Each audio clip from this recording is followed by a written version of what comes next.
আল্লাহ তাবারক ওয়া তাআলা বলছেন ওয়ামা আরসালনাকা ইল্লা রাহমাতাল লিল আলামিন। এখানে আমার আল্লাহ যদি চাইতেন বলতে পারতেন ওয়ামা আরসালনাকা ইল্লা রাহমাতান লিন নাস, বলতে পারতেন কিনা? পারতেন। আল্লাহ যদি চাইতেন বলতে পারতেন নবী আপনাকে আমি রহমত করেছি, রহমত হিসেবে প্রেরণ করেছি শুধুমাত্র মানুষের জন্য, শুধুমাত্র জীবজন্তুর জন্য, শুধুমাত্র জিন জাতির জন্য, বৃক্ষলতার জন্য। কিন্তু আল্লাহ এরকম বলেন না, বলার প্রয়োজন হয়েছে। আল্লাহ বলেছেন লিল আলামিন, ওগো নবী শুধু মানুষের জন্য নয়, সমগ্র বিশ্ব জগতের জন্য আপনাকে রহমত করেছি। সুবহানাল্লাহ। আমার নবীর রহমত শুধুমাত্র মুসলমানদের জন্য আছে, অমুসলিমদের জন্য নাই, এরকম না, ঠিক কিনা? শুধুমাত্র সুন্নিদের উপর আছে, বেদাতীদের পক্ষে নাই, এরকমও না। আমার নবী রাহমাতুল লিল আলামিন, আমার নবী দয়ার সাগর, যাকে ইচ্ছা তাকে এই দয়া এই রহমত দ্বারা পরিপূর্ণ করে দেয়। ইচ্ছা আছে কিনা? আকীদা আছে কিনা? এবার আসি লিল আলামিন, সমগ্র বিশ্ব জগতের জন্য। লিল আলামিন, আল আলামিন, এটা কুরআনুল কারীমের সূরা ফাতিহার মধ্যে আছে না নাই? আলহামদুলিল্লাহি রাব্বিল আলামিন। এই আলামিনটা যদি আমরা একটু দেখি, আলামিন দ্বারা প্রথমে ব্যবহার হয়েছে কার জন্য? কার জন্য? সমস্ত প্রশংসা কার? যিনি সমগ্র বিশ্বসমূহের মালিক।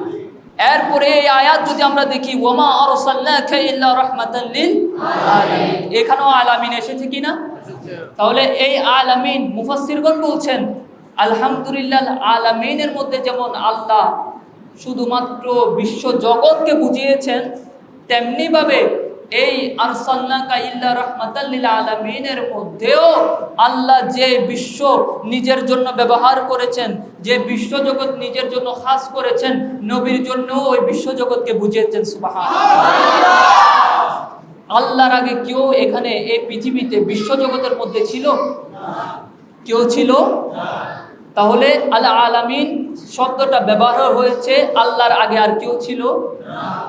ঠিক তেমনি ভাবে মুফাসসিররা বলছেন ওয়ামা আরসালনাকা ইল্লা রাহমাতাল লিল আলামিন, এই আলামিনের মধ্যেও আমার নবীর আগে আর কেউ নাই। একটু আওয়াজে বলি না সুবহানাল্লাহ।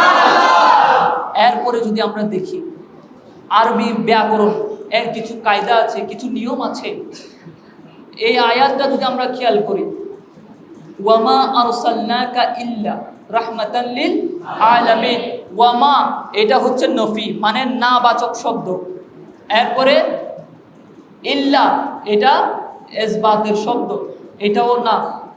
একটা গণিতের সূত্র আছে মাইনাসে মাইনাসে। তো এখানে আরবি কায়দার মধ্যেও যখন দুইটা নফি আসে তখন বোঝা যায় নফিগুলা বাদ, এই নাগুলা হ্যাঁ হয়ে যায়। তো মুফাসসিররা বলছেন এখানে এটা বোঝানোর জন্য আমাদেরকে একটু আমাদের কালমায়ে তাইয়্যিবার দিকে যেতে হবে। কারণ আমরা যদি দেখি কালমায়ে তাইয়্যিবার মধ্যে আল্লাহ ইরশাদ করছেন লা ইলাহা ইল্লাল্লাহ, লা ইলাহা, আল্লাহ ছাড়া কোনো মাবুদ নাই। আল্লাহ ছাড়া কোনো মাবুদ থাকার প্রশ্নই আসে না। প্রথমটা এসেছে নফি, লা। ইল্লা এটা হচ্ছে ইসবাত। আরবির কায়দা হচ্ছে একটা লা আর নফি আর একটা ইসবাত যখন একসাথে চলে আসে তখন এটা এমন অর্থ বোঝায় যেটার আগে আর কেউ ছিল না, যেটা শুধুমাত্র একজন ব্যক্তির জন্য খাস। এর প্রমাণ হচ্ছে লা ইলাহা ইল্লাল্লাহ, আল্লাহ ব্যতীত কোনো ইলাহ নাই, আল্লাহর আগেও কেউ নাই। তেমনি ভাবে ওয়ামা আরসালনাকা ইল্লা রাহমাতাল লিল আলামিন, এই আয়াত আমার নবীর জন্য খাস। নবীর আগে কোনো রহমত ছিল না, নবীর পর কোনো রহমত আসবে না। আমার নবী একজন যিনি রাহমাতুল লিল আলামিন, সমগ্র বিশ্ববাসীর জন্য আমার নবী রহমত। উনার পরেও আর কেউ আসতে পারবে না, উনার আগেও আর কেউ আসতে পারবে না। বলি না সুবহানাল্লাহ। এটা হচ্ছে আয়াতের তাফসীর। এখন কেউ যদি বলে আল্লাহ কোরআনের মধ্যে বলেছেন ওয়ামা আরসালনাকা ইল্লা রাহমাতাল লিল আলামিন, হয়তো সাধারণভাবে বলেছেন, হয়তো আল্লাহ এমনিতে বলছেন, এরকম বললে তার ঈমানও থাকবে না, ঠিক কিনা? তার ঈমানও থাকবে না, কারণ এটা কোরআন। কোরআনের ব্যাপারে জবান খোলা যাবে না। যদি হাদিস হতো তাহলে জয়ীফ বলার সুযোগ ছিল, যদি হাদিস হতো জাল বলার সুযোগ ছিল, কিন্তু এটা তো আমার আল্লাহ কোরআনের মধ্যে বলেছেন। সুবহানাল্লাহ।